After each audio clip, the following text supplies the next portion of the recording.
नमस्कार दोस्तों, आप पढ़ रहे हैं कक्षा 11वीं एनसीईआरटी इंग्लिश, जिसमें आज हम पढ़ेंगे स्नैपशॉट्स बुक का अंतिम अध्याय लेसन 8। सबसे पहले हम इस लेसन को अच्छे से समझेंगे और उसके बाद अंत में 3 इंपॉर्टेंट क्वेश्चन आंसर भी करेंगे, तो ध्यान से समझना।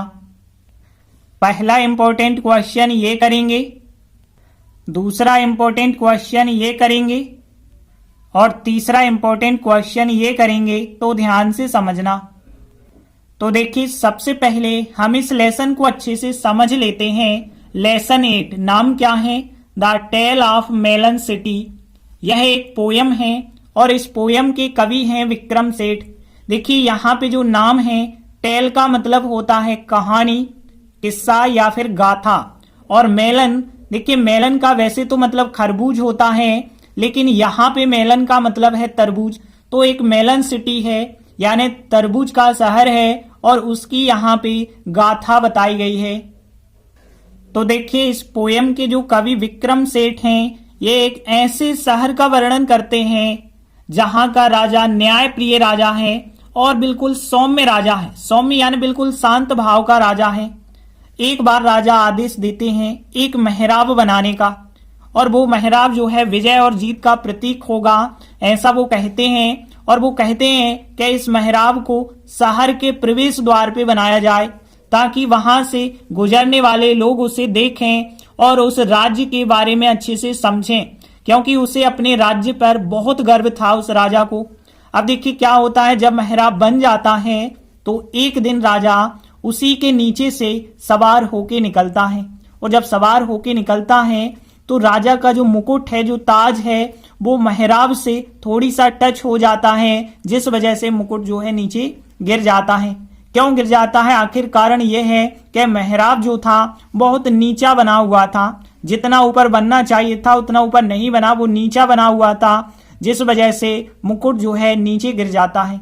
अब राजा जो है इस बात को अपमान समझ लेते हैं कि ये तो राजा का अपमान है, क्योंकि राजा का मुकुट नीचे गिरना राजा का अपमान है। और राजा फिर सोचते हैं अब हम दंडित करेंगे जो भी इसके लिए दोषी होगा।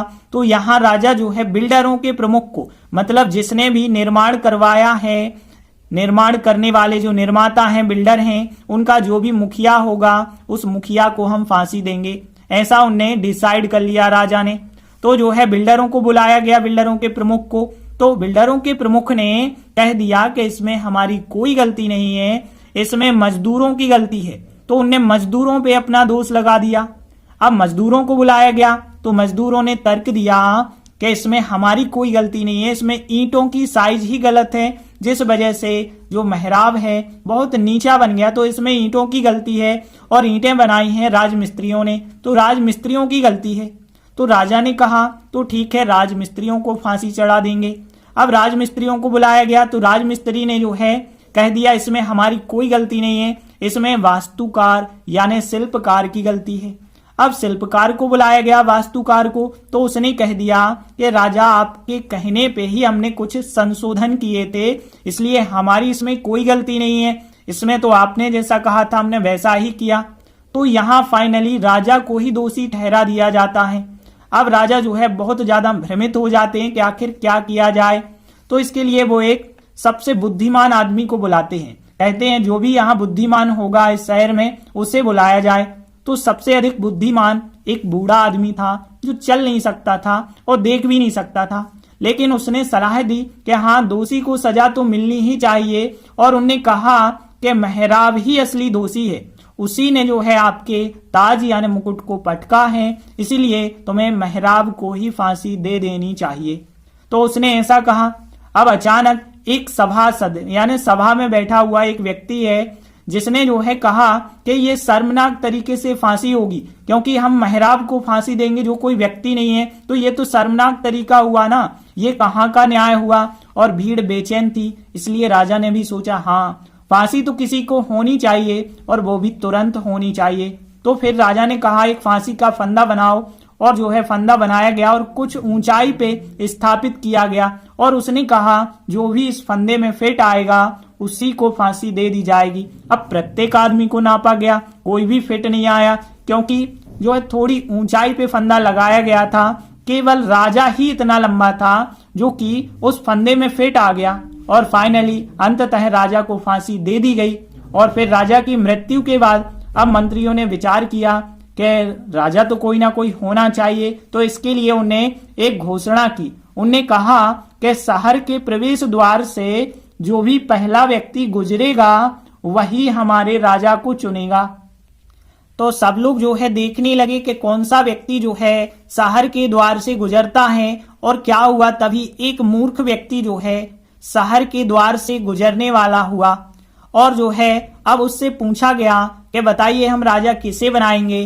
तो फिर उससे जितने भी प्रश्न किए गए उसने हर एक प्रश्न का एक ही उत्तर दिया, तरबूज तरबूज तरबूज, क्योंकि तरबूज उसे ज्यादा पसंद था तो उसने बार बार एक ही उत्तर दिया, तरबूज। तो मंत्रियों ने जो है तरबूज को ही अपना राजा मान लिया और तब से उस शहर को तरबूज का शहर कहा जाने लगा। तो इस प्रकार से बताया गया है और यह भी बताया गया है कि वहां उस शहर में हस्तक्षेप नीति के सिद्धांत अच्छे से स्थापित थे। सभी लोग वहां शांति से और स्वतंत्रता से रहते हैं। तो इस प्रकार से इस पूरी पोएम में बताया गया है। इसके बाद देखिए पहला क्वेश्चन है, why did the king order करना मतलब आदेश देना, तो राजा ने क्यों आदेश दिया टू बिल्ड करना यानी बनाना, तो बनाने का एन आर्क। देखिए इसे आर्क भी पढ़ते हैं आर्च भी पढ़ते हैं, दोनों वर्ड सही है। तो आर्क का मतलब है महराब, तो राजा ने एक महराब बनाने का आदेश क्यों दिया। तो देखिए ये हो गया क्वेश्चन कि राजा ने एक महराब बनाने का आदेश क्यों दिया था। तो देखिए चैप्टर में हमने आपको बता दिया है राजा ने महराब बनाने का आदेश इसलिए दिया था क्योंकि वो महराब जो था विजय और जीत का प्रतीक था और राजा चाहता था कि यहां से सभी लोग उस महराब को देखें और उस राज्य के बारे में समझें, क्योंकि उसे अपने राज्य की जीत पे गर्व था। और उसने ये भी कहा था कि इसे शहर के प्रवेश द्वार पे बनाया जाए, क्योंकि प्रवेश द्वार पे जितने भी लोग प्रवेश करेंगे शहर में वे उसे देख सकते हैं। तो देखिए आंसर बताया गया कि राजा ने एक महराब बनाने का आदेश इसलिए दिया क्योंकि महराब विजय या जीत का प्रतीक था और वह यानी राजा जो थे चाहते थे कि लोग महराब को देखें और उस राज्य के बारे में समझें, क्योंकि उस राज्य को अपनी जीत पे गर्व है। और उसने आदेश दिया कि इसे शहर के प्रवेश द्वार पे बनाया जाए, क्योंकि जो भी आएगा प्रवेश करेगा उससे पहले जो है वह महराब को देख सकता है। तो देखिए ये 4 लाइन का आंसर बताया गया है। तो हम देख लेते हैं कौन कौन से मीनिंग कठिन है।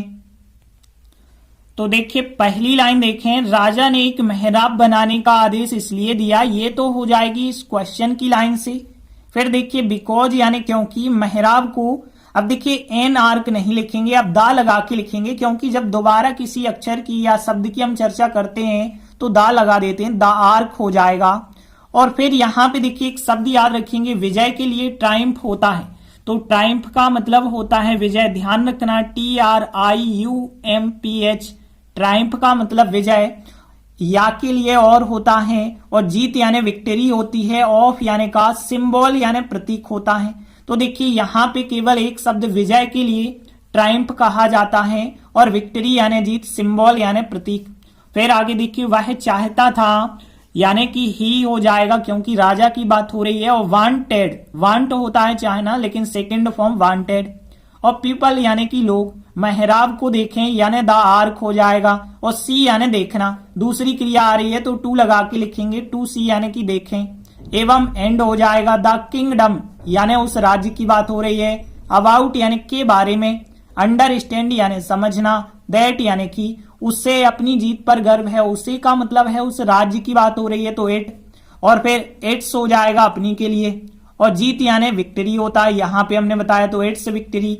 और प्राउड ऑफ का मतलब होता है किसी भी चीज पर गर्व, तो प्राउड ऑफ, ऑन नहीं यहां पे लगेगा, ध्यान रखना, प्राउड ऑफ का मतलब किसी भी चीज पर गर्व। और इट्स विक्ट्री हो जाएगा, इट मतलब उसे हो जाएगा। फिर आगे देखिए उसने आदेश दिया यानी राजा ने, तो ही हो जाएगा। ऑर्डर यानी आदेश देना, दैट यानी कि इससे शहर के प्रवेश द्वार पर बनाया जाए, इससे यानी कि महराब की बात हो रही है तो इट हो जाएगा। सिटी यानी शहर और ऑफ यानी के। और फिर देखिए प्रवेश द्वार को एंट्रेंस कहा जाता है, ध्यान रखना, तो एंट्रेंस का मतलब होता है प्रवेश द्वार, तो ध्यान रखेंगे एंट्रेंस यानी प्रवेश द्वार। और पर बनाया जाए यानी एट लिखा गया है पर के लिए, और बनाया जाए, बनाना यानी बिल्ड होता है, और बिल्ड का थर्ड फॉर्म ध्यान रखना है बिल्ट होता है, तो यहाँ पे बिल्ट यानी कि बनाया जाए। फिर आगे देखिए क्योंकि यानी कि बिकॉज होता है जो भी। अब ध्यान रखना जो के लिए तो हु कहते हैं, तो हु का मतलब होता है जो, लेकिन इसमें ईवर और जोड़ दिया, हु ईवर का मतलब जो भी, और कम यानी आना, और प्रवेश करना यानी इंटर होता है, इंटरिंग प्रवेश करने की बात हो रही है, इंटरिंग। बिफोर देखिए बिफोर के बाद आईएनजी फॉर्म लिखते हैं, इसलिए बिफोर इंटरिंग कहेंगे हम। इट यानी से, देखना यानी कि हो जाएगा सी, सकता है यानी कि हो जाएगा कैन। तो देखिए केवल 4 वर्ड, ट्रायम्फ हो गया विजय के लिए, एंट्रेंस हो गया प्रवेश द्वार, और बिल्ट यानी बनाया जाए, और हु ईवर यानी जो भी।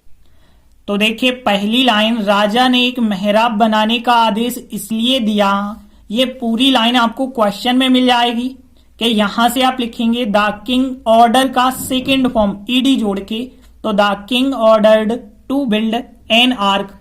तो यहां से यहां तक जो है ये लाइन आपको क्वेश्चन की मिल चुकी है, द किंग से लगा के आर्क तक, और ऑर्डर का सेकेंड फॉर्म ऑर्डर्ड कर दिया। फिर देखिए बिकॉज और मेहराब को क्या लिखेंगे, द आर्क, तो बिकॉज द आर्क क्योंकि मेहराब, और फिर देखिए प्रतीक था यानी पास्ट टेंस हो जाएगा, तो बिकॉज द आर्क वाज सहायक क्रिया, आ सिंबल यानी प्रतीक था, ऑफ यानी का, विक्ट्री यानी जीत, और या के लिए और कहते हैं, और ट्रायम्फ यानी विजय हो जाएगा। तो बिकॉज द आर्क वाज सहायक क्रिया, आ सिंबल ऑफ विक्ट्री और ट्रायम्फ हो जाएगा। फिर देखिए वह चाहता था यानी कि ही वांटेड, वह चाहता था, और फिर द पीपल यानी कि लोग, टू सी यानी देखें, द आर्क यानी उस मेहराब को देखें, तो ही वांटेड वह चाहता था, द पीपल के लोग, टू सी यानी देखें, और फिर द आर्क यानी उस मेहराब को देखें। फिर देखिए आगे, एवं उस राज्य के बारे में समझें, एवं यानी हो जाएगा एंड, और फिर अंडरस्टैंड यानी कि समझें, अबाउट के बारे में, द किंगडम यानी उस राज्य के बारे में। तो यहाँ पे एंड, अंडरस्टैंड, अबाउट के बारे में, द किंगडम यानी उस राज्य के बारे में। फिर दैट की, उससे का मतलब है उस राज्य की बात हो रही है, तो इट लिखना पड़ेगा, तो दैट इट, और फिर इज सहायक क्रिया लगाएंगे। फिर लिखेंगे प्राउड ऑफ, और फिर अपनी जीत का मतलब है कि राज्य की अपनी जीत, राज्य को इट कहा है तो इट्स विक्ट्री हो जाएगा, तो that it is proud of its victory हो जाएगा। तो देखिए ही वांटेड वह चाहता था, द पीपल के लोग, टू सी यानी देखें, द आर्क यानी उस मेहराब को देखें, एंड अंडरस्टैंड समझें, अबाउट द किंगडम उस राज्य के बारे में समझें, that it is proud of its victory उसे अपनी जीत पर गर्व है। अब आगे देखिए उसने आदेश दिया यानी ही ऑर्डर्ड, उसने आदेश दिया, दैट यानी की, और इसे यानी इट, क्योंकि मेहराब को शहर के प्रवेश द्वार पर बनाया जाए तो इसे यानी इट हो जाएगा।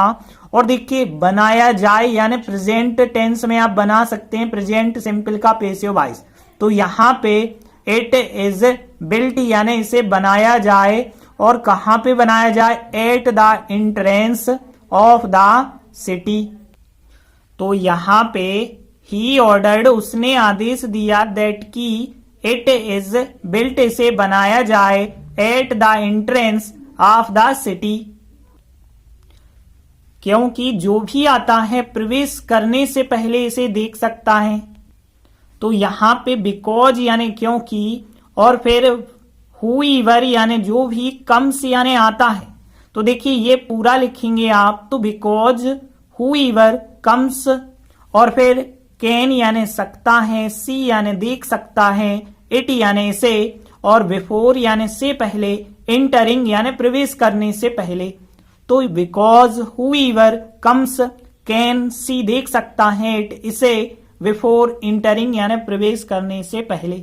एक बार पूरा आंसर रिपीट कर लेते हैं। देखिए यहां से यहां तक क्वेश्चन की लाइन, द किंग ऑर्डर का second form ordered to build an arch because the arch was सहायक क्रिया, आ सिंबल ऑफ विक्ट्री और ट्रायम्फ, और फिर he wanted the people to see the arch and understand about the kingdom that it is proud of its victory. He ordered that it is built at the entrance of the city, because whoever comes can see it before entering. तो देखिए इस प्रकार से हमारा answer बन जाएगा। देखिए ये आंसर ज्यादा कठिन नहीं है, बस 2 बार आप रिपीट करेंगे ना तो आराम से बन जाएगा। इसके बाद सेकंड क्वेश्चन देखिए, व्हाट हैपेंड यानी क्या हुआ, ऑन दैट डे उस दिन क्या हुआ जब द किंग राजा ने, अब देखिए राइड का सेकंड फॉर्म है रोड, राइड यानी सवारी करना होता है और रोड उसका सेकंड फॉर्म है। जब राजा ने सवारी की अंडर द आर्क यानी उस मेहराब के नीचे से, तो जब राजा ने उस मेहराब के नीचे सवारी की तब क्या हुआ था। तो देखिए क्वेश्चन क्या है, उस दिन क्या हुआ जब राजा मेहराब के नीचे सवार हुआ। तो देखिए चैप्टर में हमने आपको बताया है कि जब वो मेहराब बन जाता है और एक दिन राजा उसके नीचे से सवारी करता हुआ निकलता है तो क्या होता है, राजा का जो मुकुट है वो नीचे गिर जाता है, क्योंकि मेहराब जो है थोड़ी नीचा बना हुआ था और यह घटना राजा को अपसेट कर देती है।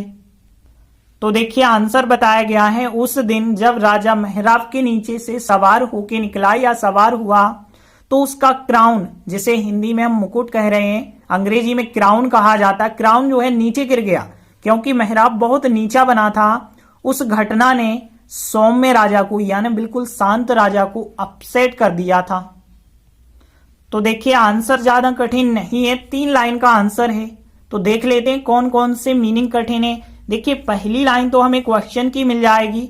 अब दूसरी लाइन देखते हैं, उसका क्राउन, देखिए क्राउन इंग्लिश शब्द है, हिंदी में होता है मुकुट, तो यहाँ हिज यानी उसका और क्राउन मुकुट के लिए हो जाएगा क्राउन। अब देखिए नीचे गिर गया, देखिए फाल क्रिया आपने सुनी होगी FALL, फाल का सेकंड फॉर्म होता है FELL, फेल यानी कि होता है गिर गया, और फिर नीचे के लिए लिखा गया है OFF ऑफ, तो यहाँ पे फेल ऑफ हो जाएगा, नीचे गिर गया।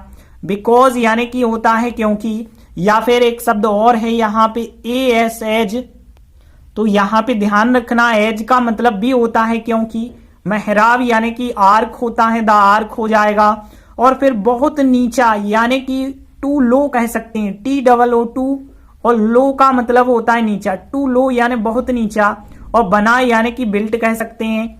तो यहाँ पे बिल्ड क्रिया का थर्ड फॉर्म होता है बिल्ट, ध्यान रखना। तो देखिए कौन कौन से वर्ड हो जाएंगे, एक तो फाल होता है गिरना, नीचे गिरना जो होता है फाल क्रिया, और फेल सेकंड फॉर्म हो जाएगा गिर गया, ऑफ यानी नीचे हो जाएगा, क्राउन यानी मुकुट होता है, एज यानी क्योंकि हो जाएगा, टू लो यानी कि बहुत नीचा, और बिल्ट यानी कि बना हो जाएगा, और फिर इंसिडेंट यानी होती है घटना।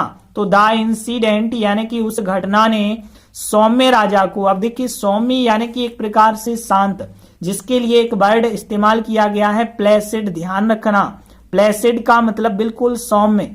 तो प्लेसिड किंग जो था उसे अपसेट कर दिया, देखिए अपसेट कर दिया इंग्लिश शब्द है, इसके लिए अपसेट ही हम लिख देंगे।